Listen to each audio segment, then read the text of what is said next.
up, you guys? We are back with another video. My name is Gavin, and today we are going to be looking at A Bug's Life. So without further ado, let's get to the video. A Bug's Life, in my opinion, is fairly underrated and really not talked about.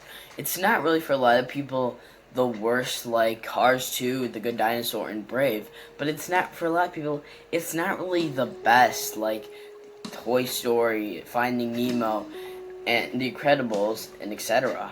For a lot of people, this one's fairly in the middle of most of them. I'm usually at like above the bottom 5, but it's not really talked about that often.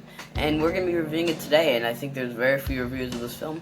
So without further ado, let's get into the video. So starting with the positives of A Bug's Life, and actually I have quite a few to say about this film.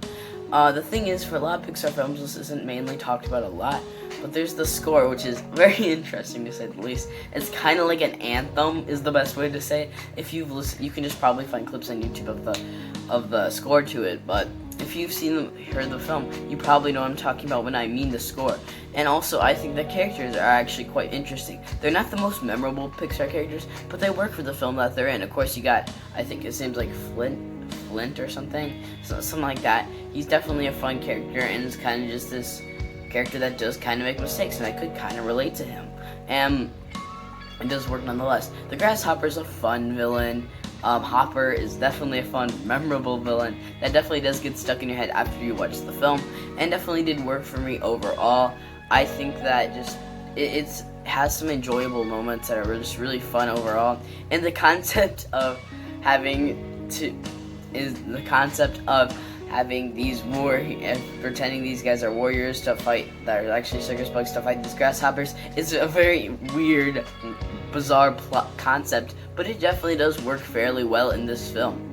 I think that final act is complete chaos. It's a ton of fun and definitely a fun ride. I have a lot of nostalgia for this film. That's why I'm able to actually talk quite a good bit about this movie, and I thought that was really good. I thought the voice acting for Hopper was definitely fairly well done, and they did a very good job, and the voice acting overall is definitely good. It's not amazing, it's not awful, it's just decent, and I think that definitely does work on a little nicer of a level.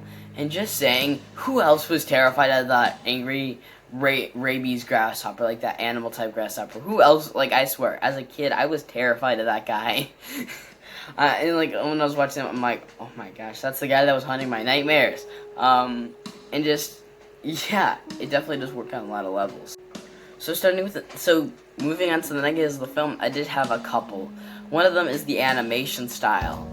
I can't really blame it too much. It's the 90s, but the Toy Story animation was better than this one. It feels like Alpha and Omega. It feels like Alpha and Omega and Balto had a baby. It has very little detail, and it feels very less detailed. At times, it doesn't really mind. I don't really mind it, but at times it looks atrocious and disgusting. And yeah, it's just the animation style, the way it looks at times. It just looks like a cutscene from a PlayStation 2, and you don't want that in a movie. My overall score for this film would be a B. It's a fun time. It's a good enough Pixar film. Is it better than some of the best? No, but is it better than the bad ones? Yes. So yeah, guys, that's the video. If you're new to the channel, make sure to like and subscribe, and I'll see you guys next time. Bye.